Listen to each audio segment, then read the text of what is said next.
Hello there, and welcome to episode 18 of Nothing Else Mattress, the music podcast that's setting out to try and establish what we think are the 100 greatest records ever made. To do that, first of all, we're taking the latest Rolling Stone list of their 100 greatest albums and reviewing those. We've now reviewed 85 with another 5 tonight, and we are 55 of those are voted in at the moment, which is 65%. So we're going to do 5 more, and obviously to do that, we've got some of our friends to help us. So today on the podcast, we have Lisa Semple. Good afternoon, Lisa. Hello, how are you? I'm very well, thank you. Yourself? Very good. Getting used to these Friday afternoon podcasts. Quite like the afternoon ones. No wine yet. We've also managed That comes after. yeah, probably. We've also managed to welcome back Caroline Binnie. Hi, Caroline. How are we doing? Hello, everybody. I'm fine. Good. Thanks for coming on again. I think somebody suggested to me that you're like the Bear Grylls of gig going or something. That you're just there's no gig too far. Fight through the barrier and stuff. So it's great to bring your music knowledge on. Really appreciate that. Thank you. And on the last podcast, we actually George Patterson's son, Mike, come on and joined us for a couple of reviews, which was great. And we thought we would try and sort of keep that theme going. So we've managed to lower the age a bit today. And our final guest is Jack Davidson. Jack, good afternoon. Hello. How are we? Very well, thank you. All the way from Sheffield. All the way from Sheffield and another land.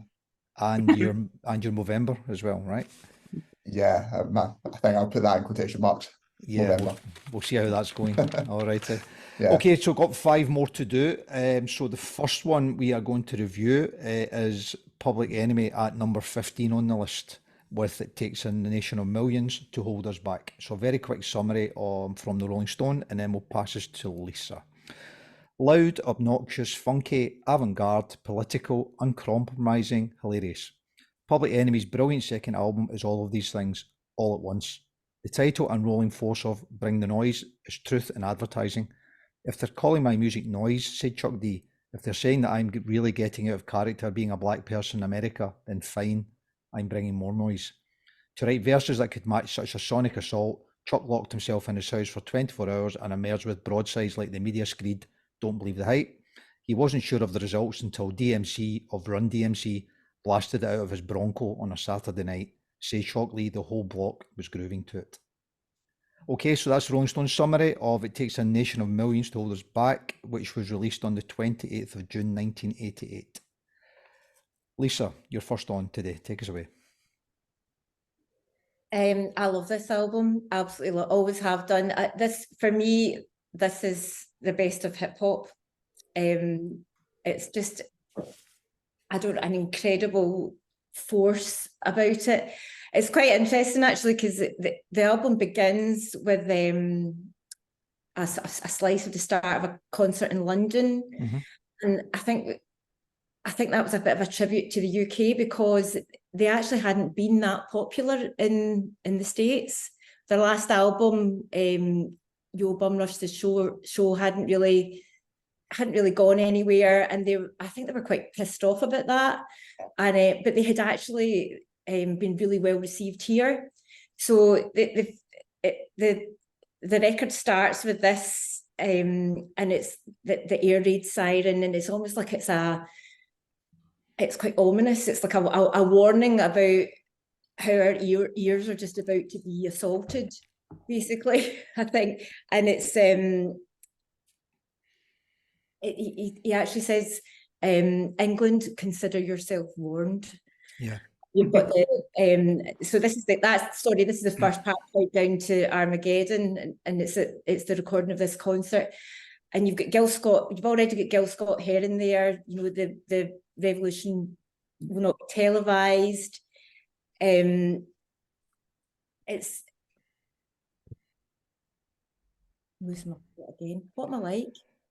So it was originally called Countdown to Armageddon. That was their working title for the record, because they wanted that sort of big bang message. And you're right, that's what they've done with the record. And actually what I read was that when they put it together, they actually flipped the two sides.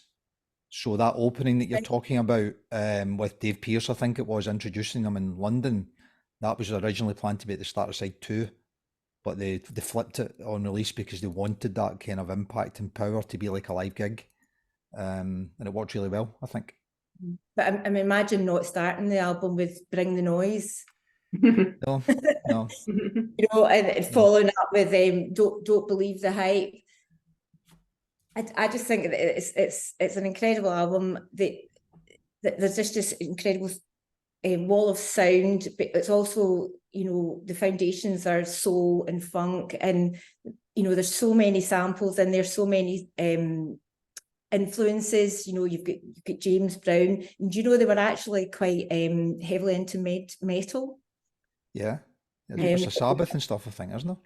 Well, they sample Slayer in it. They've even got a bit of Queen. You know, it's very wide ranging influences. Yeah, absolutely. And I guess at the time for them, they were different. You know, even if you were into hip hop was maybe a few years old at this point, but they landed literally from the street saying this is the kind of sound of where we live. So they weren't really. The lyrics are quite. The lyrics are quite They're quite confrontational. You know, there's like a call to action there. You know. Yeah. You know, following the sort of Reagan government, inner cities were struggling, and you know, the lyrics explore the problems in a way that perhaps rap hadn't done so before. You know, that you can really feel the rage in them. Absolutely. And they'd also earned their chops because I think they had toured with the Beastie Boys a couple of times, who obviously were kind of, they were slightly ahead of them, and you know, they obviously got some kudos off the back of that, and then the whole Run DMC thing that was touched on in the quote there. So they're in good company, and I think they're kind of mentors, sponsors, or people that I had a lot of respect at the time and probably still do. And then they literally were a force of nature, weren't they? And would you listen to Public Enemy? Is it something you would put on? Yes, Yeah. it still is. I mean, it was probably the first hip hop that I really got into, that along with well, you've already mentioned Run DMC and LL Cool J at the time. So, you know, God, it was a long time ago. But I feel as if it's still really fresh. It's still an incredible sound. You know, it's like you've got the booming voice of Chuck D. You've got the kind of mad ad lib of Flav, and you've got your DJ in the back with the decks. The sound is just, you know, it's so varied, incredible, and there's a real rage there that you can't help but feel, you know. And they were also pretty pissed off about you know, black radio stations weren't playing their music. You know, Rebel Without a Pause is about that, and you know, imploring other artists, you know, not to put up with this. You know, that they shouldn't be ignored. I think they felt that people just didn't understand their music. Although I think that has obviously, you know, they've stood the test of time. So that has. Okay, cool. And so sounds like a positive from you, Lisa. Definitely, even though my menopausal brain was kind of going a wee bit. We'll come back in again. It's a bit of a bad morning. We'll bring you back in. Don't worry about that. Okay, good stuff. Thanks. Great way to kick us off. Caroline, Public Enemy. Yes, no? What are you thinking? Yes. Yes. Okay. Yes. Cool. Because I think you just need to look at the cover to know what a statement of intent that is. I've been staring at it all morning. Even if you didn't listen to it, I think just looking at that cover would give you a flavour of what's inside.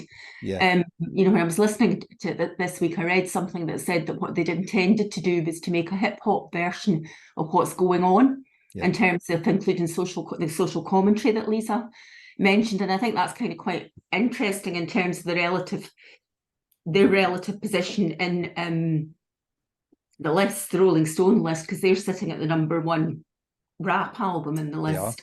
And obviously the album that influenced them is sitting somewhere fairly high as well. Correct, it is. We'll get to that. Hopefully. I think so. I think, you know, in terms of looking at the list, you know, you would think that the claim to having done that was actually validated. No, I think it's a great record. Yeah, and in the pantheon of hip hop records, you know, it is the highest one on the list, I think, at the moment. And does that broadly feel as if it's sitting in the right place? Yes. Yeah, yeah, okay. I kind of agree with that because I think the third album, Fear of a Black Planet, that's also on the list. I think it's 175 or something like that. But of course, that had Fight the Power on it, Mhm. which I guess that's the song I knew of them before I knew some of the other stuff. So they definitely didn't. They weren't like a one-hit wonder type band. That, you know, the message they had kept going. Probably still is going to a point. Because they played Glastonbury and stuff, not maybe 10 years ago, and again I remember seeing it and thinking, bloody hell, it's still a bit dangerous and what have you. Yeah, it's fantastic. Jack, Caroline sorry, holding, Lisa. no, I was just going to say Caroline holding the album up there and saying, you know, just looking at it, just, you know, gives you a flavour of what you're about to hear. And I had mentioned, you know, the beginning of Bring the Noise. You've got the quote from the repetition of Malcolm X saying, Yep. too black, too strong, too black, too strong. And that really sets the tone It for does. what you're about to hear. It does indeed. Jack, Public Enemy, mate, what's your take?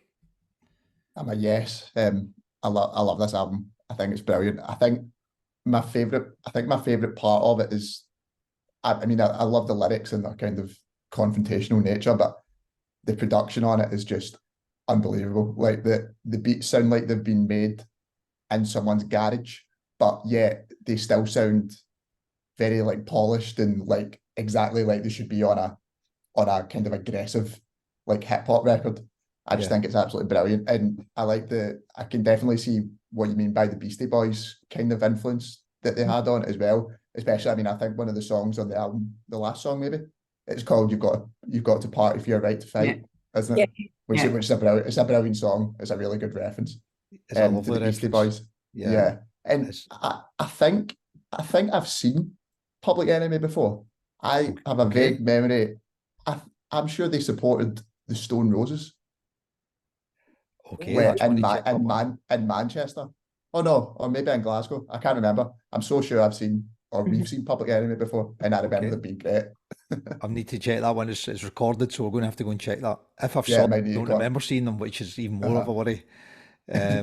Yeah, because I thought I'd remember that. Okay, and I know you're a bit of a hip hop fan, Jack, so I think you gave us some feedback on Kendrick and stuff. So again, does it feel as if it's in the right place?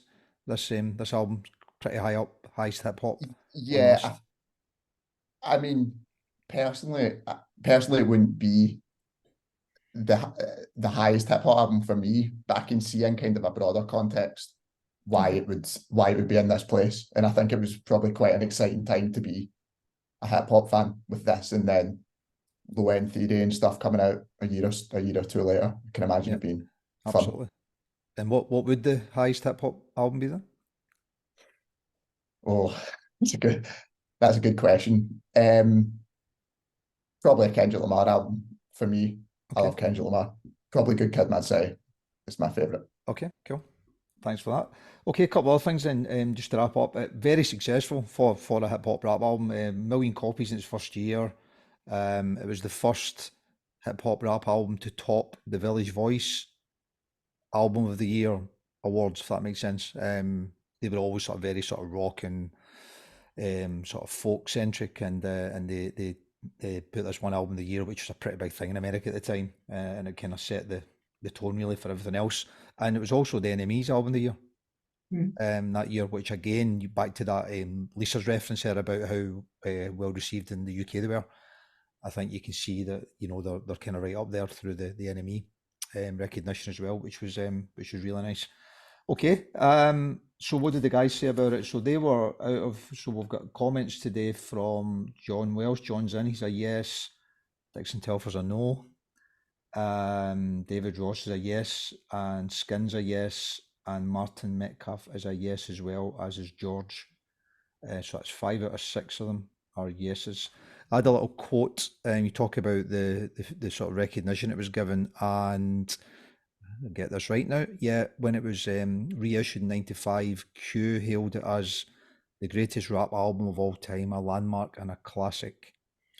And NME said it's the greatest hip hop album ever, at the time, stating this wasn't merely a sonic triumph, this was also where Chuck wrote a fistful of lyrics that promoted him to the position of foremost commentator of the underbelly of the USA. So not only did it land when it was out, but it, 10 years later it landed again, and it's probably still doing that, which is fantastic. Cool. Alrighty, where do we start? We start with Lisa. Lisa, this is a yes, isn't it? Yeah, I think so. It's a hell yes. Hell yes. Caroline? Boy. Yes, definitely. Yes, thank you. Jack? Yep, it's a yes for me. Thanks, pal. And I'm definitely yes as well. My love of hip hop and rap has only grown really as we've done this podcast, and I feel a better person for it as well. There is a documentary that is still on the iPlayer just for anybody who is looking for shout outs and stuff, which I think is called The Story of Hip Hop or something like that. That Chuck D is the sort of main narrator for. 4 episodes on BBC iPlayer. I think I've watched 3 of them now, and they're great. And it's that kind of whole cutting through America at the time through Reaganism and all that kind of stuff, and you forget all that, don't you? So cool. Twitter, we're 65% yes. Very positive about it. So don't really have much to add to that. Great album to start us with, and happy days they're in, which we're all pleased about. Okay, so we're moving from hip hop back the way. So number 14 on the list is the Rolling Stones' Exile on Main Street. And again, quite a summary of the magazine. So, a dirty whirl of basement blues and punk boogie. The Rolling Stones' 1972 double LP was, according to Keith Richards, maybe the best thing we ever did. In the existential shuffle of Tumbling Dice, the exhausted country beauty of Torn and Frayed, and a whiskey-soaked Church of Shine a Light, you literally hear the Stones in exile. The music rattles with corrosive abandon, but also swings with a clear purpose, unconditional survival, and rocks off and all down the line. As Richards explained, the Stones don't have a home anymore, hence the exile, but they can still keep it together. Whatever people throw at us, we can still duck, improvise, and overcome. Exile on Main Street is the band at its fighting best, armed with the blues, playing to win. So that's Rolling Stones summary, Exile on Main Street by the Rolling Stones, which was released on the 12th of May 1972, and it's number 14 in the list. Caroline, Rolling Stones. I just think this is a brilliant rock and roll record. It feels like you're at a really wild, decadent party. It does. Which is a good thing, obviously. And as you said, it was made while they were in exile, tax exile in the south of France. But the only one that was there that didn't have any tax problems was Mick Taylor, because he'd only joined the band in 1969, so he hadn't actually made enough money to be in exile, tax exile, but the others very definitely were. Yeah. I think it's thought of as being the fourth and probably their best run of albums after Beggar's Banquet, Let It Bleed and Sticky Fingers. It's also their first double album, and I read something that Keith Richards was saying that they didn't really have a plan for the album, so they had recorded a lot of material and decided they were just going to use it and put out a double album, because by that point in their career, they had the power to say, yeah, we're just going to do this and nobody's going to tell us not to. They had reached that stage. I mean, there's everything there: blues, rock and roll, country, bit of gospel, great writing. The horns in particular are fantastic throughout, I think. Yeah. I mean, it's quite funny because the band I saw a couple of weeks ago, the Jim Jones All-Stars, are very kind of, I mean, the record, I hadn't listened to the record for a while, but I, having seen the Jim Jones All-Stars very recently, you can see they're pretty much doing Exile on Main Street, for the 21st century. Yeah. So I suppose the themes, sex, hedonism, decadence, shed loads of drugs. I suppose that represents what the band were kind of like at the time. The cover montage was done by the American Robert Frank, and round about the time of this album, the album, well, I suppose it was the tour for this album, he made a tour movie, which is very rarely seen, called Cocksucker Blues. Mm-hmm. The Stones didn't like it because it was kind of cinema verity, so there was a lot of drugs, there was a lot of misogyny, and a lot of things that they didn't really want to be out there after it was filmed, so they took him to court, and there was a stipulation that it could only be shown 4 times a year in a festival setting, and Robert Frank had to be there. Right. I've actually seen it. You've seen it, have you? It's screened at the Edinburgh Festival maybe about 20 odd 20 odd years ago. But now he's dead. I don't know what the stipulation is for Right. showing it. Obviously, it's not going to be there, but it gives a real flavour of what they were like at the time and kind of, I suppose, embodies the album. And, But no, I think it's a great record. And is it a good film? Is it, you know, challenging, or does quite it not scary. represent them? Is it right? Yeah, I mean, it's I mean, there's a lot of footage of them. I mean, there's various documentaries of them, but it's very, very stark in terms of groupies and drugs and things. Right. I think Jagger in particular felt that you know, it wasn't really how he wanted to see them represented, and that was where the court case came from. Well, he's not the biggest fan of this period, is he, Jagger? Because he feels as if he didn't have the control that he would normally have, and that he's quoted that a few times, saying that you know, he doesn't mind it, but he thinks he did better records. Yeah, and I mean, it sounds to me like a Keith Richards record. Yeah, and quite a lot of Mick Taylor in there as well. I think that kind of bluesy rock stuff that he talk about. I think that the kind of overarching influence for me is the fact that Graham Parsons was in the house for the thick end of a month. Yeah. So although he didn't actually record anything with him, there's that kind of Graham Parsons feel all over it. I think particularly the slower country stuff, which I think is fantastic. Okay, cool. Let's go to Jack. Jack, what's your take on Rolling Stones, mate? I don't really know this. I really enjoyed this album. I hadn't listened to it in a long time. Potentially, I don't know if I've ever listened to it the whole way through before I sat down and listened to it for this. Yeah. I think the only thing that I would say is that it's potentially 4 songs too long. I think in that 16 song double album or 17 songs, I think there's a perfect 12 song album which could have been cut down to potentially. I'm not as much of a fan of the slower stuff on the album. I think the rockier stuff definitely does it more for me. But out of the rockier stuff, I think it's brilliant. So when we reviewed London Calling, which was on, I think it was on the last episode, Lisa, wasn't it? Which is obviously a double, and John Welsh was effusive on how great that was. But we challenged John a little bit on, did it really need to be a double album with all those tracks on it? And he said, absolutely, because the strength of the album is the diversity of the songs. And without having all those tracks on it, you don't get the diversity. So do you think that Exile on Main Street, if you'd squeezed it down to being a single album, would it just have been another sort of Sticky Fingers rather than being something different? No, I don't think so. Okay. I think it'd have still been a brilliant Rolling Stones album. Okay, and favourite tracks on it? Rocks Off is the best song on that album. It's brilliant. What would first song? It's like the best intro you could ask for to an album. What would Primal Scream have done without Rocks Off and a few others to boot? Right? God bless Bobby. Okay, cool. Lisa. Yeah, like Caroline said, it is just a great rock and roll album. I considering the mad hedonistic lifestyle they led, I'm still amazed that they're about and touring and doing what they're doing. He got married as well, right in the middle of all this, didn't he? Yes. Yeah, went to Saint Tropez and what have you. So they weren't just filling their boots at the villa; they were everywhere. So sorry, Lisa. Yeah. But no, it's okay. Funnily enough, it's a kind of, it's not an album that I listen to a lot at all. In fact, I can't remember the last time I listened to it. I seem to have a penchant for bands in their very early kind of unpolished stages. Like, you know, I really enjoy the earlier Stones stuff, like Aftermath and the Rolling Stones. But I think that's maybe back again to, you know, what I was brought up with, so that those sounds were always in my head, and I just always loved those old songs. And it's the same with the Beatles. I really love the much older Beatles albums, you know.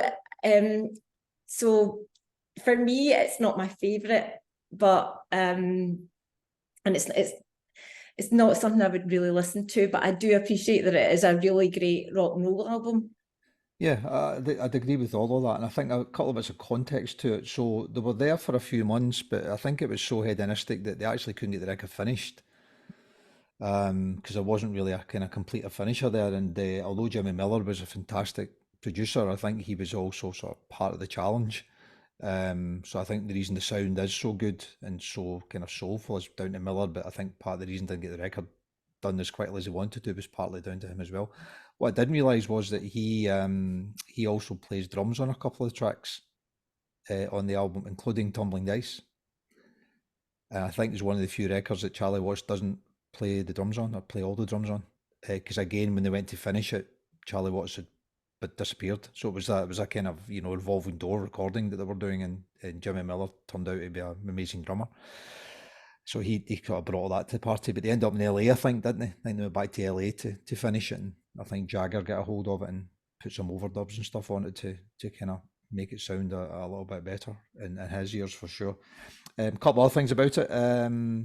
Talking about favourite songs, I think Shine a Light's quoted quite a lot as kind of one of their best songs, which I think was about Brian Jones. Indirectly, which I think you can sort of feel the kind of pathos and stuff in that. And I think Liam Russell is involved in that as well, doing a bit of the recording. And also the other thing is a couple of really good covers from back in the day, and I think they were always a band that I've never been the biggest Stones fan, but they've always paid sort of tribute back to the songs that they grew up with. And on here there's a couple of brilliant tracks in Shake Your Hips and Stop Breaking Down, I think, which is an old Robert Johnson song. So I really like the fact that they never moved away from that, and even now I think they're still doing a bit of that as well, which is good. But your point's a fair one, Jack. It's I think it's 18 tracks all in, 67 minutes long. But double albums can be great, can't they? You know, London Calling, White Album. What else? I think Stevie Wonder's coming up soon. Songs the Key of Life, which I think's a double.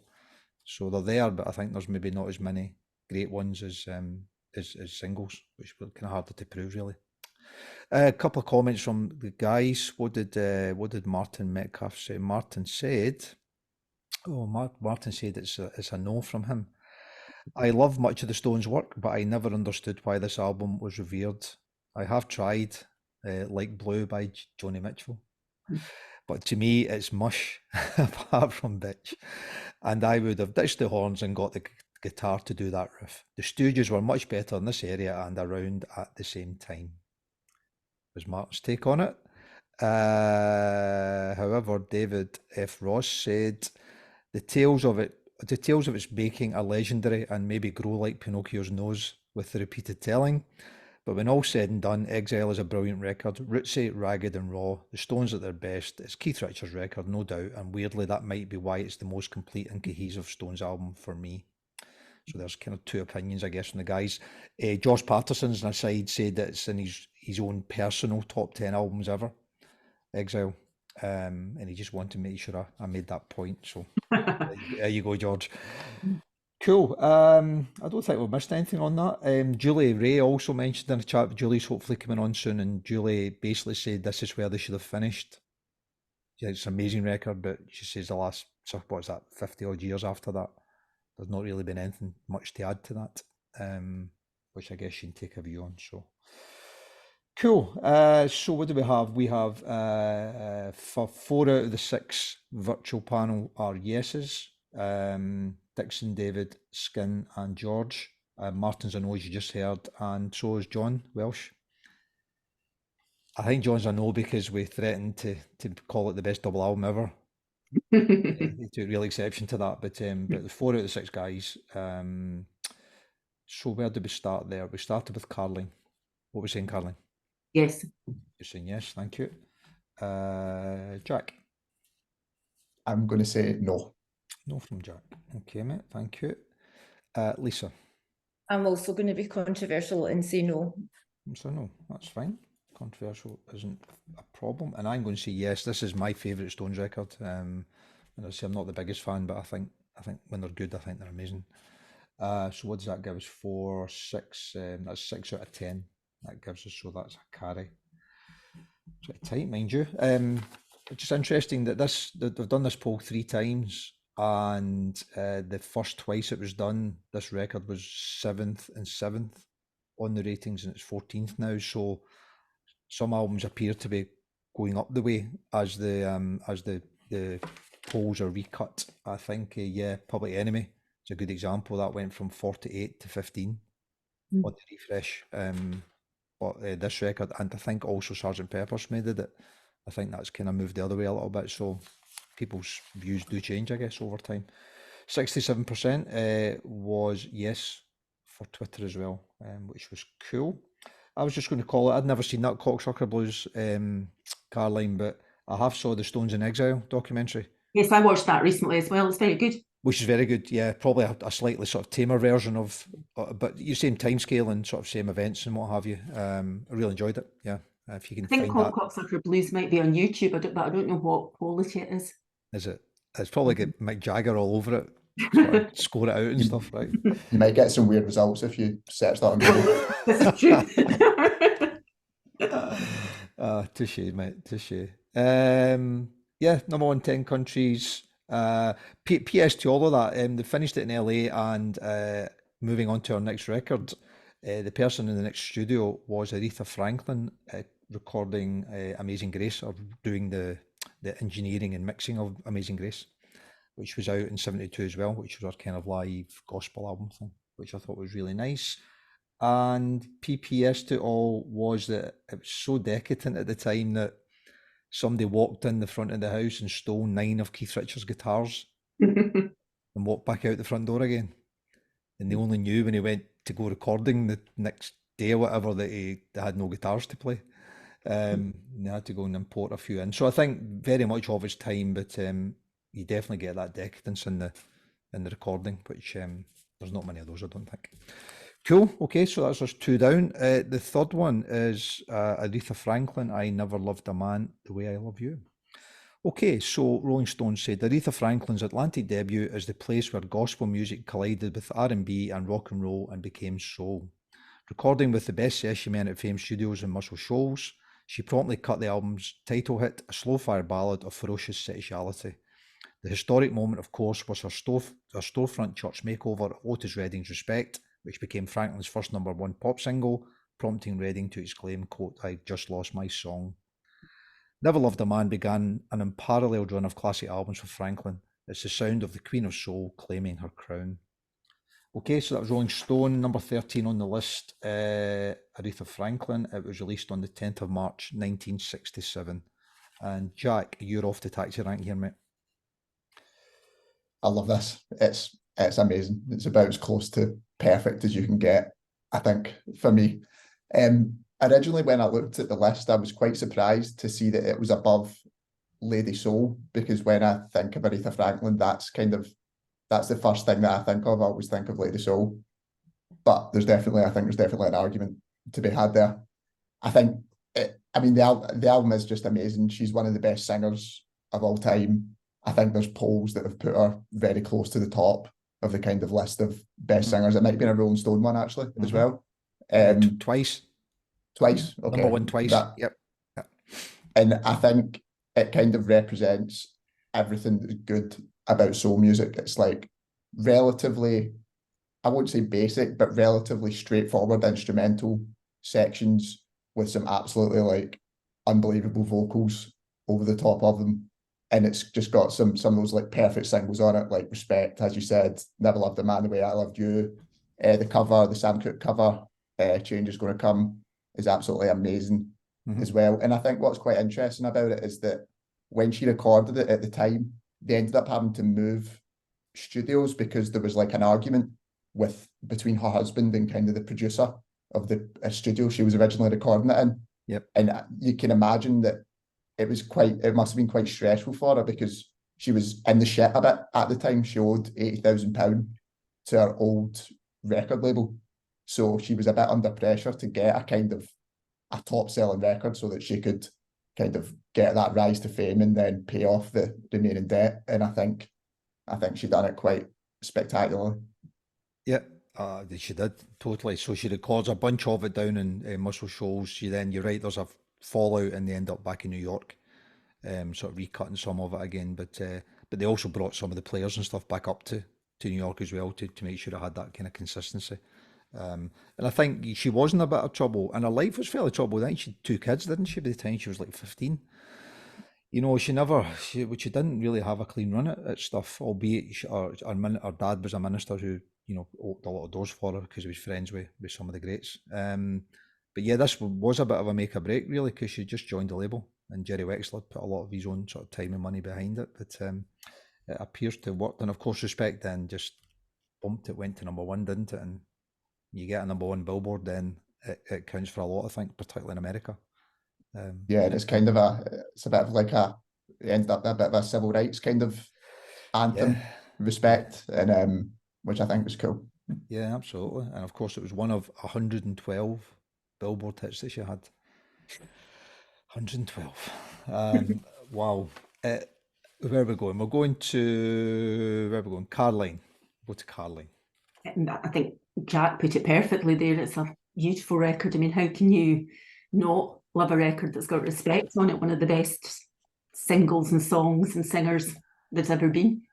I think it's getting quite difficult to be critical now that we're at the top end of this, because all these albums are there for a reason. They're there because they're classics, because they're recognised as being, you know, the best of their genre, the best, you know, and definitely in terms of soul albums, this is one of my favourites. So the Rolling Stone magazine at 67, it is getting more difficult to pick at it, but people do, right? Because it's all about opinions.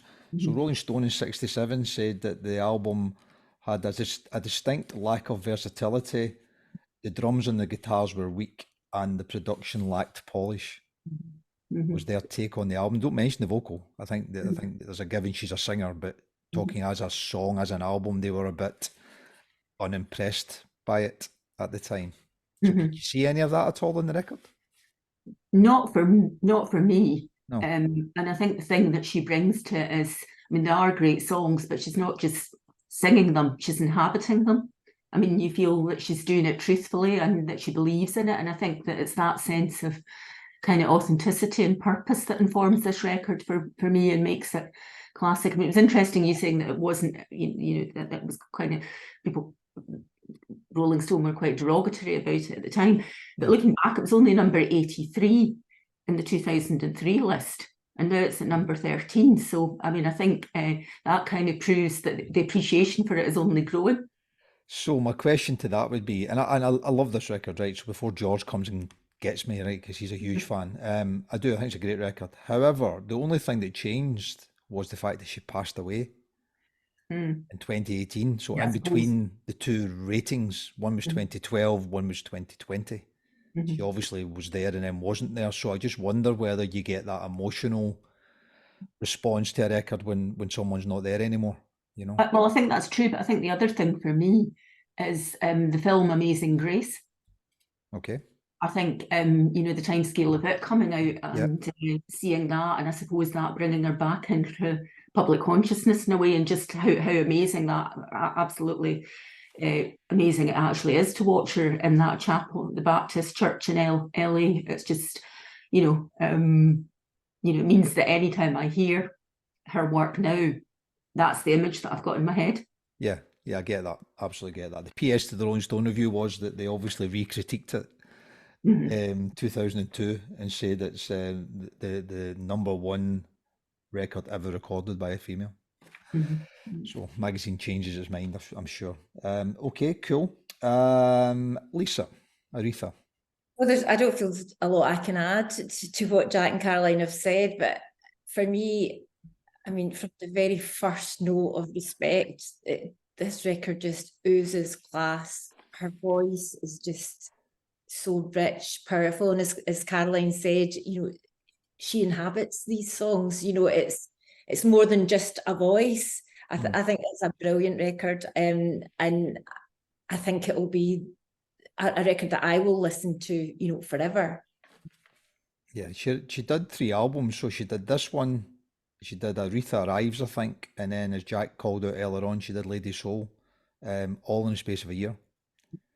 So she went from being this kind of marginal jazz / you know, gospel singer to literally being a force of nature and pop and R&B, which I think it's deserved if you look back now, but I guess at the time, you know, if you're in the kind of in the unwashed world, she looked as if she came from nowhere, really. Because if you weren't into the kind of stuff that she was into, she just exploded and then became this kind of new star and kept it going for a number of years. I talked about the Billboard hits, and certainly up until kind of Amazing Grace and that time, 72, 73, she was still absolutely huge. It did tail a bit after that. I think she lost her way and changed labels again a couple of times, but I guess when you keep going for that long, you're going to have some ups and downs. Favourite song on it, Lisa? Got to be Respect. How Got can it to not be be? Sorry to be predictable. It's okay. Well, no, you're not alone. So it was voted the greatest ever song. So Rolling Stones also do a greatest songs thing, and the last time they refreshed that, Respect was number one. It's There's a a lot bit, of greatest ever's coming out of this. A lot of greatest ever. So just while we're on a roll, actually, I didn't know this, right? We haven't done this one before, but I'll give you all a free pass at it. So that was number one on the list.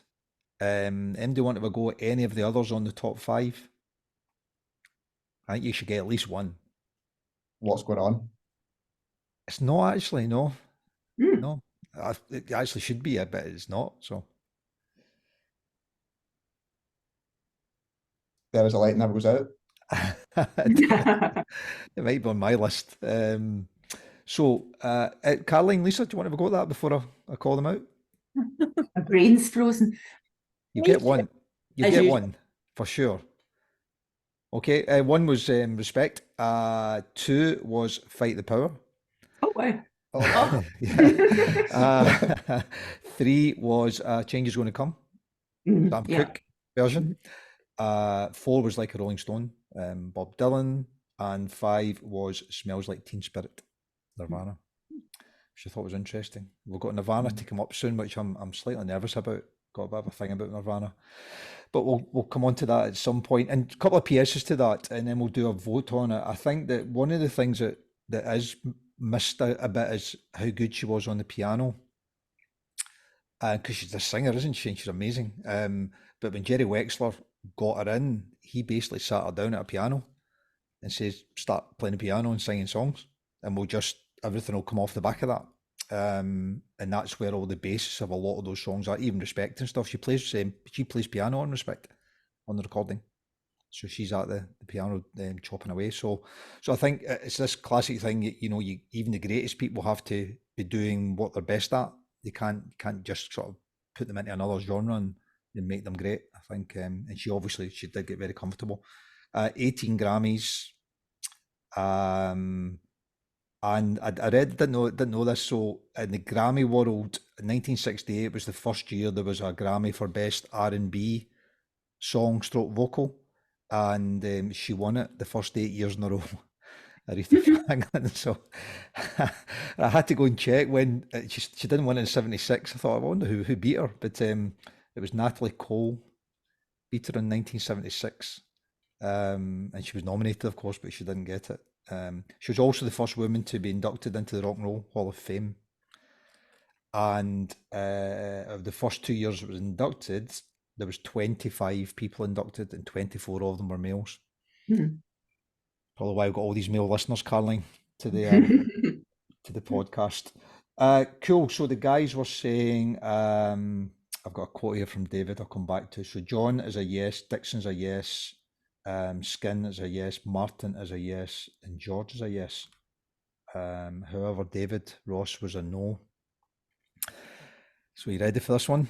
So David said, I've always been a little bit ambivalent about Aretha. She's a great singer, obviously, and I acknowledge the choppy waters I'm getting into here. That pained vocal gymnastics in a female voice doesn't really do it for me. I've always preferred the more controlled expression of Laura Nyro or Bobby Gentry or Karen Carpenter or Dusty Springfield, even Dionne Warwick. There's nothing on here that comes close to Say a Little Prayer, so it's maybe the songwriting too, but it all reminds me a bit of too much of a Jules Holland Hootenanny special with Ruby Turner. Sacrilege, I know, but compare Sam Cooke's change to this one. His is authentic, melancholic, desperate but hopeful. Aretha's is a little too forced for me. It's a no. Okay, so that was David. He always gives us a good value, but there's still 5 out of the 6 virtual guests are yes. So we started with Jack. Jack, what are you saying, mate? That'll be a yes. Got to be a yes for you. Carling. It'll be a yes. Lisa? And a yes. A yes. Cool. And I'm a yes for sure. Probably prefer this to your point on Ladies Hole's a fair one, mate. I think I probably prefer this, but they're both cracking records. So what is that? I count that 9 out of 10 then. Carried. PS to it was two PSs. She does a version of Do Right Woman on the Merv Griffin show from 1967. So it's like kind of real time, which is worth watching if you can get it on YouTube. Just her and her, can't remember what her singer, back singers are called. But yeah, just them doing that. It's absolutely brilliant. And what was the other one? I don't know if you know this one. So 1969, there was a woman called Vicky Jones who got arrested for impersonating Aretha Franklin. So she knew her and she played some gigs in Florida, and somebody at one of the clubs says, "You look a bit like Aretha Franklin. Why don't you play some gigs as her and we'll give you some money for doing it?" So they did, and they advertised her as Aretha Franklin touring these Florida clubs. But she didn't want to do it, but the guy who ran the clubs was a bit of a mobster and says, "Well, you do it or we won't see you again." And eventually she got arrested and it all kind of fell to pieces and so on and so on. But the PS to it all is that Vicky Jones ended up having a recording career for 2 or 3 years and she got impersonated. so, and when she got impersonated, she gave up. So she didn't want to do it anymore. So poor Vicky. Okay, cool. So that was Aretha, who is in. Then that takes us to number 12, which is Michael Jackson's Thriller, which I'll do a quick summary. And I've just saw a picture of the cover for the album, which we've got to talk about, haven't we? Talk about the cover, right? Michael Jackson towered over the 80s the way no superstar before or since has dominated an era, not even Elvis or the Beatles, and Thriller is the reason why. He and producer Quincy Jones established the Something for Everyone template of Thriller on 1979's Off the Wall, on which Jackson captures the rare mania of his life, the applause and paranoia, the need for love and the fear of commitment, in a crisp fusion of pop hooks and dance beats. It's hard now to separate Thriller from its commercial stature. Number one for 37 weeks, 33 million copies sold. The nightmarish tabloid celebrity that led to Jackson's death, and the horrific revelations about him that have surfaced in recent years. But there was a time when we only knew Jackson as the king of pop. This is it. Okay, so that was Rolling Stone. Thriller number 12, released on the 29th of November 1982. So I will give us a quote from... Yeah, I'll start with a quote from Martin Metcalf to kick us off. So Martin says, okay, Michael Jackson Thriller is a no from Martin. He says, Billie Jean is a masterpiece. Want to Be Starting Something is very good. Beat It is also very good, but that's it for me. No more. Dixon Telfer says something similar, although he ticked it in, but he says that he almost voted it out because of The Girl Is Mine, which he says is excruciating. Kind of hard to disagree with that. So there's a couple of the virtual guests have given us some feedback, and David's also got some comments we'll come back to. Okay, but I'll open this one up. Anyone want to give us a take on Thriller? 6th studio album from Jackson, Off the Wall, 3 years earlier, which we voted in. It's number 36 on the list, and we loved it. We voted it in. Who wants to go? I'll go if you want. Go on then. Yeah, I'm not massive on this. I can't say I'm a big Michael Jackson fan, to be honest. What, you're not a fan per se, or you're not a fan of this album, or? A bit of a combination of both. I've just never really got the appeal as much when I've been listening to him. I think I broadly agree with what Martin said. There's some songs on this album that are fantastic. Beat It, Billie Jean are both brilliant, and Thriller as well. I think Thriller's a great song. But apart from that, and the video, yeah, the video's pretty good as well. I would be doing that dancing in a nightclub. That's the dancing I do. So Yeah, but when you go back and listen to the songs, Jack, I think there was nine tracks on this album, and 7 of them were top 10 singles, which I think was and is unheard of, really, for any record. So, you know, you're saying there's 2 or 3 classics on there, and that's what Martin was saying, but obviously there was a sort of big feeling amongst the public that there was more to it than that. Do you not agree? Yeah, I would agree. But I don't think you should let the general consensus of the time get in the way of what you might think about it now, if that makes sense. I think it can be important, but at the end of the day, you have to separate your own opinion from what everyone else thinks about it. And my own opinion is it's not my favourite. Okay, no, I would agree with that. I think Josh Patterson says that all our guys on Twitter are all idiots if they don't agree with us. So, you know, that you do have to have your own view for sure. But it's hard to get away from the sheer size of the impact that the record Yeah. had. And obviously it was the crossover as well, wasn't it, when MTV became a thing. So I guess the timing was right, which we'll maybe come on to. Lisa, I can Yeah, see I could see you doing the Billie Jean skip and stuff here with the on the tiptoes and all that, right? Yeah. I I think there's definitely something to do with the popularity of it at the time. Like you mentioned MTV, so you know, video became a really big thing, and I actually remember the sort of the fuss and furore at the time about this Thriller video that was coming out, and I think that possibly had quite a lot of influence at the time. I mean, I'm a big fan of the Jackson 5, and I was introduced to them actually probably when I was about 15. Very quick funny story. So my boyfriend at the time, his big sister, was going out with Ord from Slam, you know, the Slam boys. Mm-hmm. And although I didn't know anything about Slam at this point, because it wasn't happening yet. But I remember going to Loch Lomond in the back of their mother's Mini, and he was playing the Jackson 5, and I just never really heard the Jackson 5 before, and I was so like, wow, this is incredible. And I thought, this really cool guy from Glasgow was playing this music, and I really got into the Jackson 5.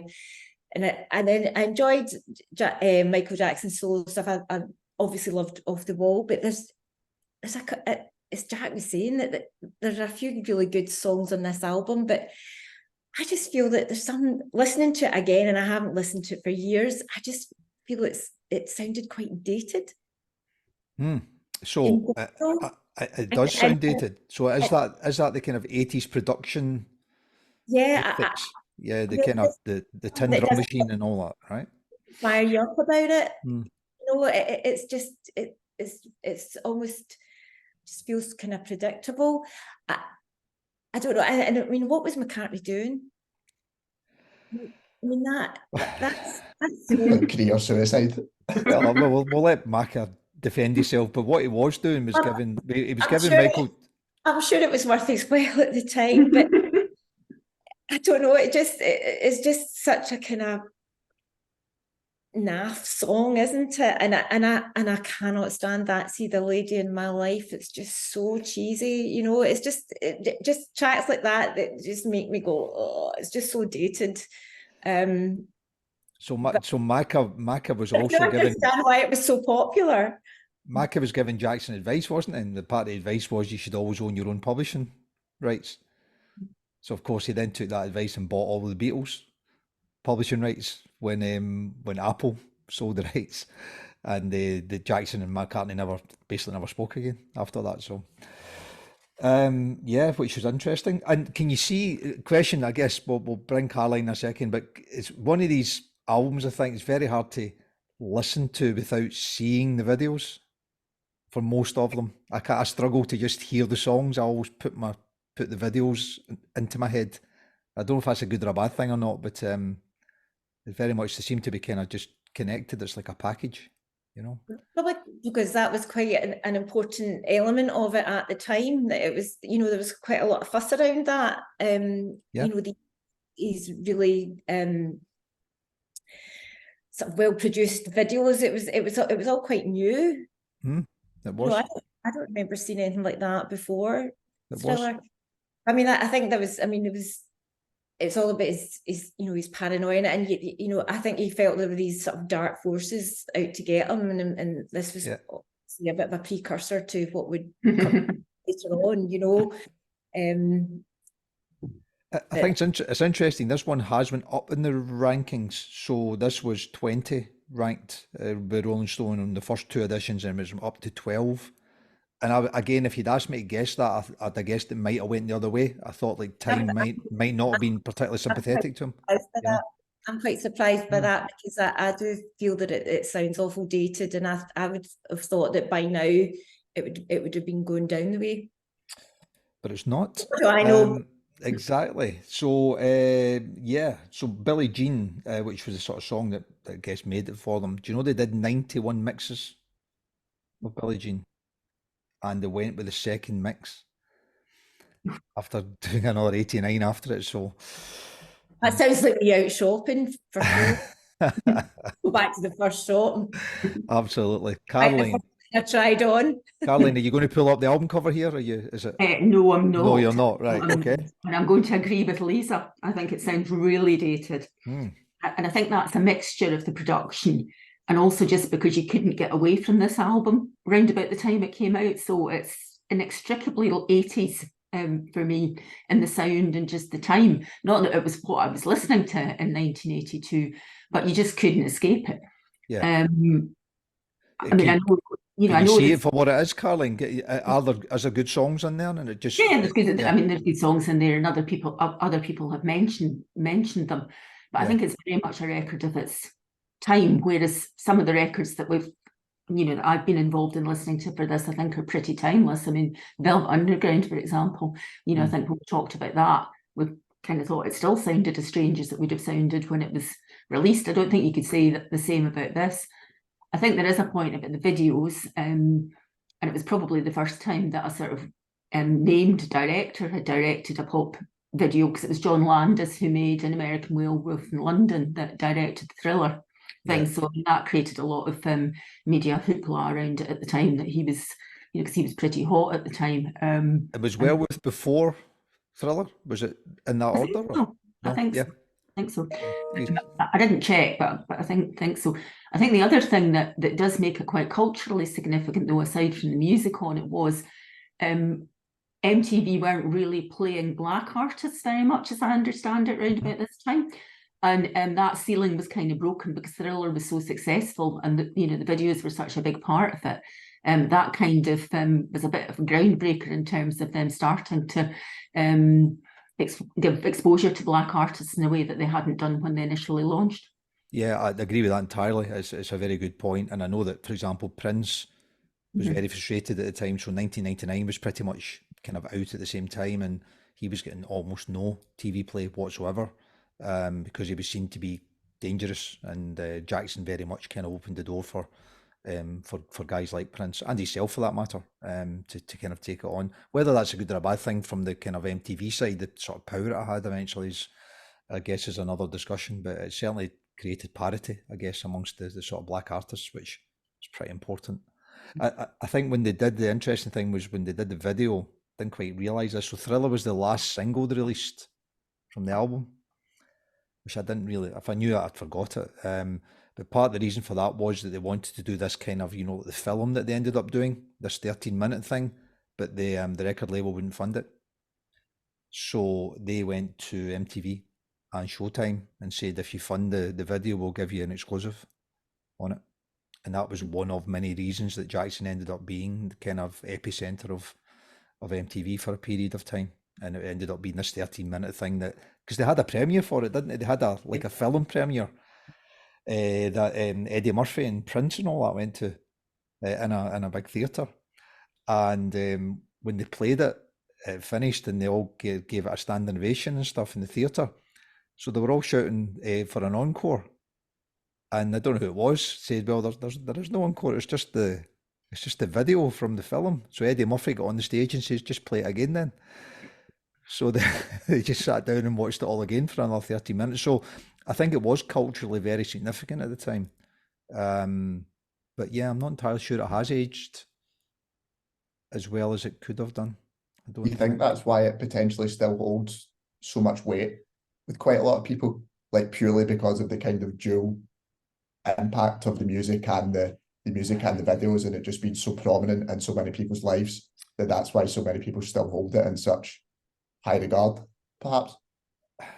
It's a really good question, Jack. I certainly, as I say, I struggle to separate the video and the sound, so I'm sure others are sort of doing likewise. But if you think of a lot of the bands and artists that we love from the 80s, they don't really have that sound. You know, I think there was a way to record at that point and make it still sound timeless. I don't know whether you're the Smiths or whoever that might be. There was plenty, even Springsteen to a point was still knocking stuff out that was fairly Springsteen-esque. So I think he obviously chose to go down this sort of very commercial recorded sound, but you can't knock the success it had, I guess. Okay, a couple of things to kind of add on to that then. What have we got here?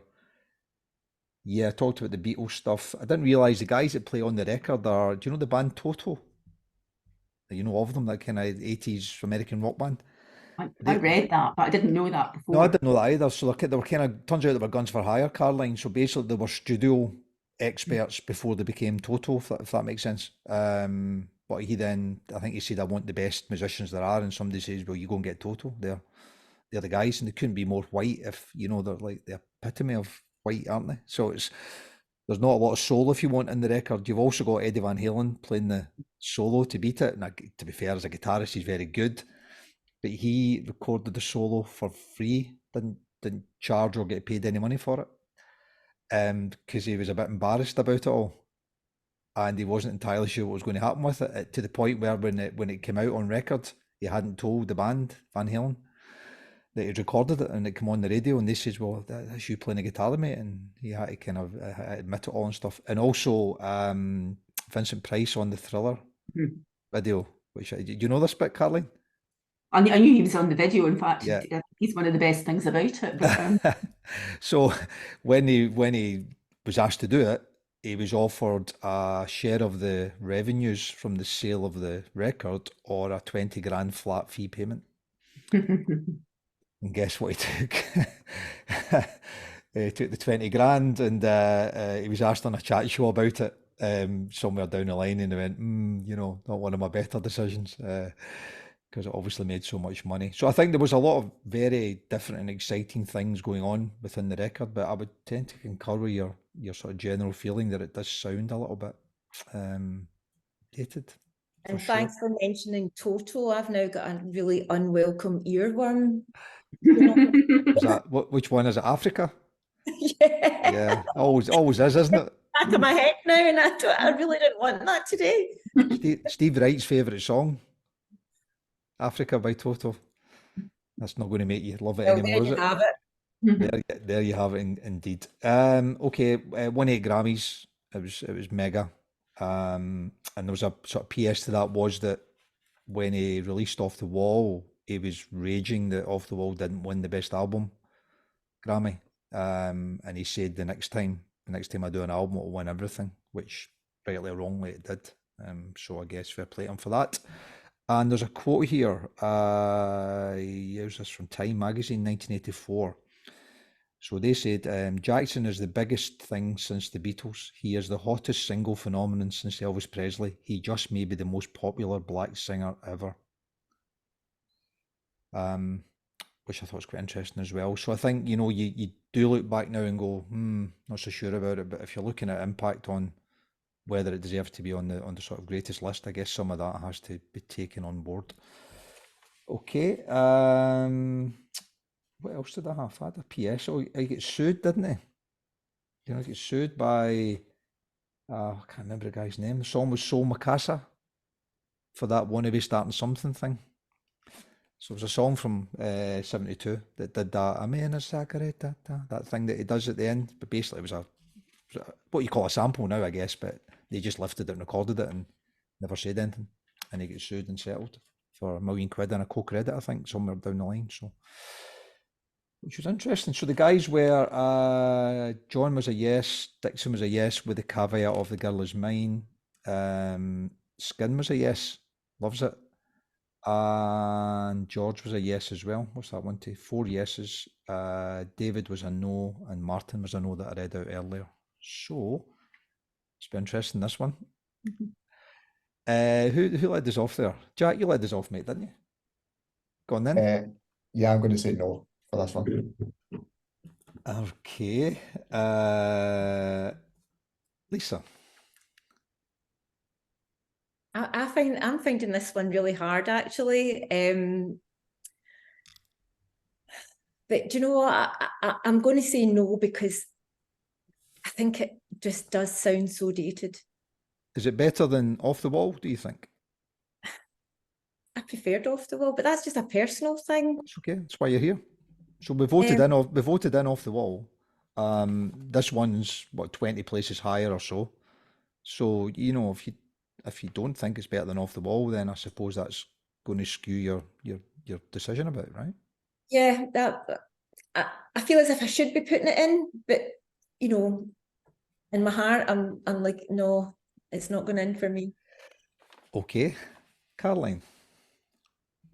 I think one of the sort of tests for this is, would you want to listen to it again? Right. I don't really want to listen to it again. I didn't particularly enjoy listening to it in the run up to this, so I think I'm going to have to be brutal and say, personally speaking, while acknowledging all the cultural stuff around it and how the significance of it and how popular it was, I'm going to be a no too. Okay. Okay, well, I'm also going to go no. And I'm quite comfortable with that. I had another proper listen to it again many times, but I've listened to it quite a lot in the last week to 10 days. I think there's probably 2 or 3 great songs on it. And I actually think the rest are pretty average, if I'm being honest with you, and include Thriller in that. So I think Beat It, Billie Jean, and Want to Be Starting Something, which I think is the best song on it. And funny enough, that was recorded in the Off the Wall sessions, and then they carried it into this album. So again, arguably it's part of the Off the Wall stuff. So I'm going to say no to that, and knowing that if I do, that gives us 4 out of 10. So that is a no from the panel. We just voted out Thriller, guys. So Great, right? So yeah, good luck with that. 69% Twitter was yes, so we'll get a hard time off the guys, as well as our own panel guests that aren't on today. But that's what we're here for. So it's gone. Sorry about that, Michael. But you have got one on, and you did do the first moonwalk thing, and get your chops for that, right? Okay, can't have everything. Okay, the last one we have is from the Beatles, which is Revolver. So let me just grab. Oh yeah, but that cover. Yeah, I'm voting no for the cover. Michael Jackson Thriller. It's dreadful. You forgot that. What did you want to say about that? It's dreadful. It's one of the worst 5 covers that's ever been made ever. Right. Of course I'm voting no for it. Terrible cover. What's he thinking? He got the clothes out of wardrobe in the studio, wasn't he his clothes, right? Right, cheer me up. The Beatles Revolver, here we go to finish. Revolver was the sound of the Beatles fully embracing the recording studio as a sonic canvas, free to pursue musical ideas and possibilities that would reshape rock forever. The Beatles' lives were changing too. Lennon had taken LSD at this point, George Harrison was deepening his interest in Eastern mysticism, and McCartney was getting into avant-garde composition. All those influences came through here. Revolver wasn't totally without precedent. The Beatles' previous album, Rubber Soul, had a similar experimental introspect. Harrison once said that Rubber Soul and Revolver could be Volume 1 and Volume 2 of the same thing. It made sense that the disappointing live shows that the band played in the summer of '66 would be their last. By the time Revolver came out, they'd already entered another world. Okay, so that's our last one tonight. The Beatles' Revolver is number 11 on the list, and it was released on the 5th of August 1966. So again, I'll open this one out. To get us started, I put a bit of love in here from David F. Ross. So David said 100% yes, and should arguably be at the top of this whole list. Less than 3 years between I Want to Hold Your Hand and Tomorrow Never Knows! Unbelievable the sonic innovative progression that was made during that time. They were essentially inventing the modern pop record with Revolver. It's their best album by a distance, in my opinion, which makes it the best album ever made by anyone. There's no weaknesses in it, no dip in quality, even the preponderance to let Ringo sing one pays off this time. It's simultaneously conventional. It's got 2 sides with 14 songs, all under 3 minutes, and genuinely groundbreaking. Music as high conceptual and cultural art that takes the ordinary issues of life and renders them timeless and universal. Every pop album made since 1966 has aspired to be Revolver. So that's a pretty good review from David. So just thought myself for that one because we've given one or two of them a bit of a kicking to kick off. So who's going to come in on the Beatles to either back up or challenge David's take on that? Caroline, tell me about Revolver. I don't think there's much that you can add to what David said. I mean, I'm in a weird position with the Beatles because a lot of you I know grew up with them, but I didn't at all. My parents weren't interested in, they're older and they weren't interested in music. So the only Beatles record that was in our house was the single of I Wanna Hold Your Hand. Right. Which I've still got that single. Oh, have you? Inherited from them. But I think, you know, just to support David's point about just the progression between that record, which is pretty basic and cartoonish in a way, and what they're doing here. I mean, it's just night and day. Yeah, it's 14 songs. Yeah. It's only 35 minutes, the whole album. Yeah, I mean, that was something I'd noted down as well. It kind of goes past in a flash when you think of how many great songs are there. I was amazed to think it was just 35 minutes when I looked, you know, and I suppose it's the opposite in that respect to, you know, what Jack was saying about Angel and Exile on Main Street, and that it definitely doesn't outstay its welcome. And there's so much diversity on it. Too much? No, so much. No, do you think too much possibly? No, I don't think so. No, Right. I don't think so. I don't think so. Okay, and the songwriting in general, you're absolutely right. The Beatles have there's a whole wedge of people that aren't as crazy on the Beatles as the masses are. But you know, I think there's a general acceptance that their songwriting was generally very, very good. Whether you were into the pop side of what they'd done or whatever. So I think, you know, there is 14 songs on here and they're all written pretty well. To pack that into 2.5 minute songs is pretty impressive, I think. And also there's a package thing, isn't there? So the whole story at the time was, well, this was released in August 66, and 29th of August 66 was their last gig in San Francisco. So it was all going on, wasn't it? You know, there was things kicking about everywhere that you know, they were saying, look, we're just going to not do things that everyone else does now, including playing live, which I think was pretty much what everyone done through the 60s on those kind of bills that everyone sort of toured around the world on. So they were rewriting so many things at the time that it's almost hard to keep up with some of what they're doing. So from Rubber Soul to Revolver to Sgt. Pepper's was about 18 months. And, you know, arguably the kind of shape of popular music as you know it, you know, changed over those 18 months and probably never looked the same again after that. So you know, David saying it might well be the best album ever, but do you think it's an album it has stood the test of time? Has it got that kind of sound to it? Does it sound dated? I don't think so. No, I don't think so either. I mean, one of the things that is interesting is that you know, it was third in the poll, I think, in 2003, and now it's, you know, quite far off that. Yeah, it is, yeah, but you know, if and when Macca's not with us anymore, no doubt it will get reassessed again, probably, and nudge its way back up. So they finished touring. I think we chatted one of the last ones about some of the time they spent with Dylan, and to a lesser degree with Brian Wilson, and it was like game changing for them because it kind of got them out of their sort of pop single thought process and moved into writing in the third person and all that kind of stuff. So all this has gone on since Rubber Soul, but Revolver was the first record where they came in with no songs. So they had ideas and stuff like that, but they didn't bring songs in and record them and put them out. They were kind of working on them as they were making the album, which again was kind of unusual at the time for people. Okay, we'll kind of go around the house on this one to make sure we cover it all off. So thanks for that, Caroline, initially. Who else wants to have a go? Jack? You've got to love the Beatles, mate, aren't you? I do love the Beatles. I mean, I think you can see the poster behind your head in my room, which it gives that away a wee bit. But yeah, I think it's an absolutely amazing album. I think I quite like the comparison, like the kind of continuity idea of it, like going from Rubber Soul to Revolver. But I think even in that, you can see the like really stark differences between the way that the sound of the songs on the albums. I mean, for example, Rubber Soul has Drive My Car on it, which is just a jokey pop song. But I mean, you do have Yellow Submarine on Revolver, but that's I don't really know how you can describe that. It's just right. It's Ringo Starr, I think, is the best way to describe it. But it's got some like beautiful songs on it. For No One, I absolutely adore that song. Eleanor Rigby is just amazing. And also Taxman, you know you've made a good song if the Jam want to nick the bass line and just start playing it backwards. So Yeah, I think that's a mark of respect. absolutely. Yeah, of course they denied that, but Of course they but did. they would Yeah, do, wouldn't they? So yeah, they would. yeah.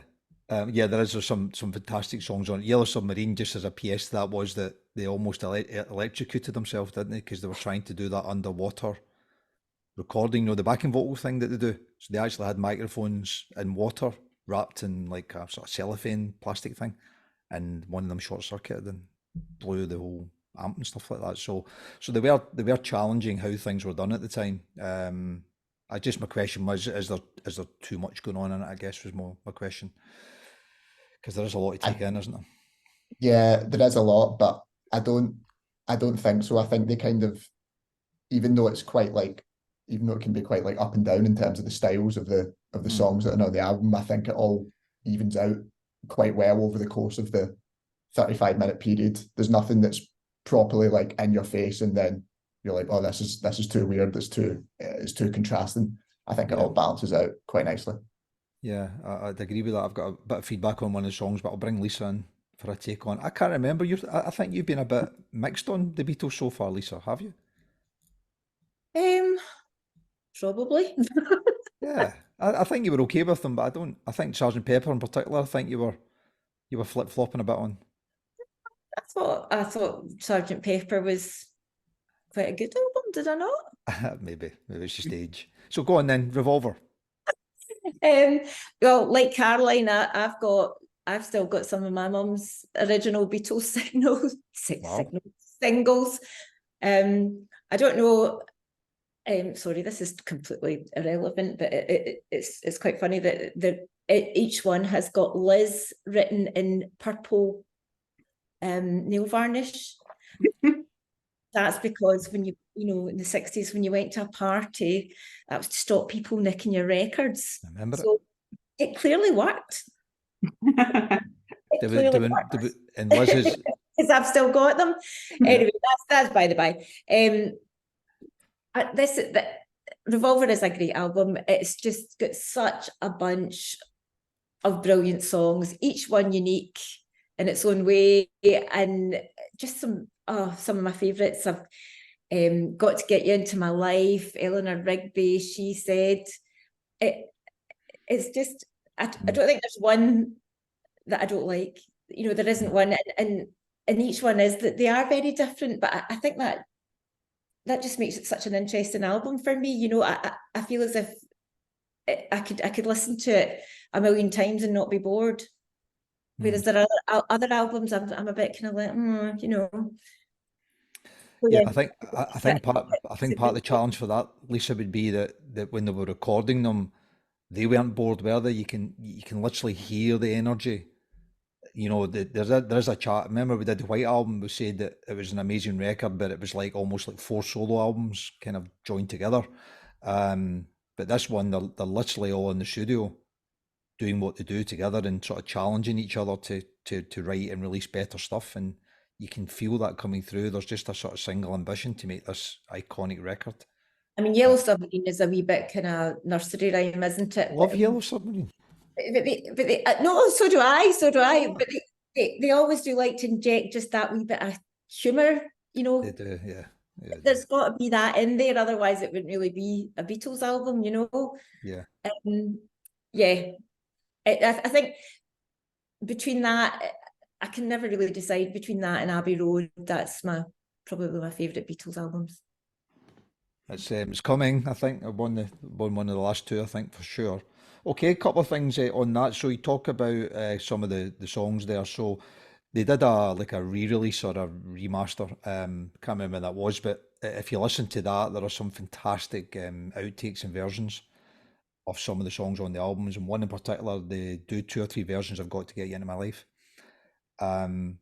It's amazing. Yeah, I mean, you could have released any of the other 2 versions and heard them, but that was all before the horns and stuff all come on. So it's just the sort of strength of the song. And I was also reading that part of the reason they done that was that they originally looked at recording the album at Stax. I don't know if you picked up on that. So they actually wanted to go and record it and have that sound through the whole album. Not an album of horns, but have that kind of soul feel to it. And there was sort of worry about safety and stuff going to recording down there, and the size of them at the time. Obviously, Beatlemania was still mega. They couldn't really guarantee their safety and decided not to do it, which I thought would have been really interesting. I also found it amazing that Tomorrow Never Knows was the first song that they recorded. So it feels like the end, doesn't it? It feels like the next phase of something going on, but it was actually the first one that they all had a go at, and these tape loop things they were doing and what have you, which I think is pretty amazing. And I read a really nice review where somebody says, I'm paraphrasing it here, but they said that for music in the 60s, it was a little bit like The Wizard of Oz when it went from black and white to colour. You know, that bit in the film. She said there was many great songs before that, including the Beatles. He says, but this was literally like a ground zero thing. There was pre-Revolver and post-Revolver. There was kind of nothing in between, which I thought, you know, the impact it had at the time must have been amazing, but not so amazing that it still wasn't the biggest selling album of the year. Now, we had this question before. Do you remember what the biggest selling album of 1966 was? And the clue is that it was the same one in 1965.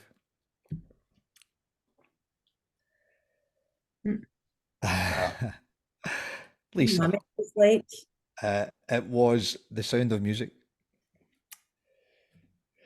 I know. And it also, you know, the Rubber Soul wasn't the biggest in 65 either, because The Sound of Music was also the biggest. And so you can't beat class, can you? Well, Julie. McCartney's got a little quote here that says, what does he say here about the album? We'll lose some fans with this new album, but we'll also gain some. The fans we probably lose will be the ones who like the things about us that we never liked anyway. June 66. So I think, you know, the Fab Four, Mop Top, whatever you want to call that, I think, you know, the songs they were writing were amazing songs, but I think they were all itching to go away and become adults and do their own thing, and this is certainly the bit where that all happened. Their fans have grown with them, though. I think they have, but they didn't all come with them, did they? They never do. So I think he was just accepting that, and certainly the bit about giving up the live performances was part of that, wasn't it? Because obviously, you know, a lot of the guys were about the live gigs and the Beatlemania and stuff like that. Which, on that point, although there's obviously not the footage you would like for this sort of period with the Beatles, but there is actually 2 concerts on YouTube of the final tour, and it's actually quite interesting. So one of them is concert footage from the last gig, which is terrible. No, I don't mean the gig's terrible, but the footage is terrible and sounds terrible, but it all looks a bit ramshackled and stuff, you know, and they look as if they can't wait to get off. But the first gig of the tour is in Munich. I think it was 6 weeks between them, and that was in Munich. And it's the same set they play, but they're having a great time. It's like, you know, they're kind of back playing live again, and it's kind of quite a small venue, and sounds half decent, and they're having a ball. And then 6 weeks later, they've said that will do us, because this whole, you know, Bigger Than Jesus thing happened and all that kind of stuff. So fascinating time for everyone. Quotes from the guys. I gave you David's. John was a yes, just he says. So it hasn't explained that yet, but it was a qualified yes. Dixon was a no. I need to go and check Dixon's note. I'll check that in a second. Graham Skin was a yes. David was a yes, just mentioned him. Martin was a yes as well. So we're 5 out of 6 with the guys. So I'll go around and I'll see if I can find Dixon's note on that. So who's going first? Caroline? It's a yes from me. It's a yes from you. Thank you. Jack? Yeah, resounding yes. Resounding yes. That's a new category. Thank you. Lisa? A yes from me. A yes from me. And it's a yes from me as well. I think it's a great album. Fantastic. 35 minutes. I think it's the only Twitter poll I think we've done so far that got 100% yes to the vote. I think it's the only one, so which I guess is kind of quite interesting in itself. I've got something else to tell you and I can't find it. If I can't find it, I can't find it. So Dixon said, Dixon said no, that's what it was. Although the cover art is their best and the string arrangement on Eleanor Rigby is tremendous. So it was a qualified no from Dixon. But the PS to the cover art, so I do agree with him after going from Michael Jackson's cover, which obviously I loved, to this one, which I think is quite iconic. So the guy who did it, Klaus Verman, he's also got he's got many claims to fame, but he's got another claim to fame on a famous song, if you know that, from 71, maybe 72, because he was a bass player. So he plays the bass intro on You're So Vain, the Carly Simon tune. And if you ever, I only know this because I read it, but if you've got cans on and you listen to it, when that bit at the start plays, you hear Carly Simon say, "Son of a gun." She whispers it into the microphone because she'd never heard him play it before. And then they just keep playing it and they sing the song and stuff like that. So it was so iconic to her that she was sort of tipping her hat to him during the recording for it, which I think was nice. I don't think we've got any Carly Simon on the list, which is a bit of a shame. Okay, cool. Well, that's an absolute slam dunk for the last one. That gives us 9 out of 10 on the last one. And I'll go and have a word with Dixon, see if we can persuade him to come back on board. Cool. So that's us. So I think what we end up with 4 yeses there. So the only no, which will create some chat, will be Thriller from Michael Jackson.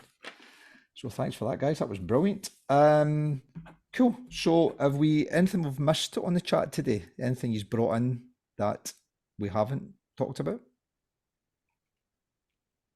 No? Cool. Okay. Well, got a couple of things to do to finish. One is that we give every guest the opportunity to nominate an album for us to consider to add to the list. So we've got 2 guests today. So Jack, you get first dibs, mate. So tell us what your album nomination is and why. So I'm going to nominate The Holy Bible by Manic Street Preachers. Okay. Manic Street Preachers are my favourite band, and that is my favourite album from my favourite band. I think it's harrowing, the album. Even if you look at the cover, you can kind of tell what you're going to get when you listen to it. I don't know if you've ever seen the cover, but it's a very fat man, and it just looks like he's in shambles, effectively. And I think if you're listening to the album for the first time, it's not the kind of thing that you can just sit back and just chill out and stick it on. The only way that I could find to listen to it properly was sitting down, like, with the lyrics open in front of me, reading the lyrics and listening to the music at the same time, because I don't think you can appreciate the album without properly reading through the lyrics and figuring out what they're actually talking about. I think the best analogy I could find I could think of for the album was it's like chewing on rubber. It's like you have to properly make an effort if you want to get anything out of it, and it's not something you do regularly, and it's not something that I would do regularly. Listen to the album. So okay, was that the last album with Richie? Yes, it was. So that was the last full album that they recorded with Richie Edwards. But then subsequent albums, like Everything Must Go, they still had bits of his songwriting left over, which they used for the lyrics on some of their songs and Everything Must Go. Okay, so we'll stick that on the list and make sure we all get rubbers to chew on when we're reviewing it. Thanks for that, Jack. It's great, mate. Caroline, I think you're the first time we've had a guest on twice, I think. Well, thank you for having me. Oh, it's a pleasure, absolute pleasure. Hopefully we'll get you on again at some point. But of course, we might as well give you another go then. You've already had an album nomination, but feels remiss of us not to give you the chance to nominate another one. So that's very kind of you. Well, this time I'll put it in one that I talked about the last time, which is White Heat, which happens to be my favourite Velvet Underground. album, and as you can see from the wall, I'm quite keen on the Velvet Underground. You are. So remind me why then? Why this one? I think just, I mean, John Cale period, Velvet Underground is my favourite. I think he brings an edge that they didn't have thereafter with the Yules after he left the band. I think it's possibly the most challenging album. It's certainly the most avant-garde album, and it's worth the price of admission for 17 minutes of Sister Ray. Glorious sonic chaos. Yeah, sure it is. It's like a whole Jesus and Mary chain album, isn't it? One Probably song. longer than some of them. Lovely. Okay, thank you. And yeah, we're all big fans, aren't we, the Velvets? And it's interesting that that is the one that's probably the most challenging, I'd guess, out of the original records that they released. So, but that's your nomination, and we'll add that one onto the list. So we'll see how the guys got on with reviewing two of yours, Caroline. If we get you on again, we might give you another one. Who knows? Well, that would be nice. I'll need to think of one. Cool. All righty. Thanks very much for that. Thanks for that, Jack, as well. Okay, so for the next podcast, I can't believe I'm saying this, we're actually in the top 10. At least I never thought we'd get here. So for the next Certainly 5. never thought I'd get here. What's that, sorry? Certainly never thought I'd get here. No, me too. So the next 5 on the list are Lauryn Hill, The Miseducation of Lauryn Hill, Bob Dylan, Blood on the Tracks, Prince, Purple Rain, Fleetwood Mac, Rumours, and Nirvana, Nevermind. So as Caroline said earlier, we are at the top end here, so it's getting a bit harder to sort of pick away at these. But to be fair, we've just voted Thriller off the list, so you know, when we put our mind to it, we can achieve great things. So so we'll look forward to that, and obviously we'll get you guys to give us some votes and stuff for future episodes as well. So Lisa, as ever, thank you. Caroline and Jack, thanks for being guests today. Really appreciate that. And until the next time, guys, enjoy yourself, stay safe, and we'll all catch up soon. Take care now. Thank you. Have a good weekend. Thank you very much. Take care. Bye.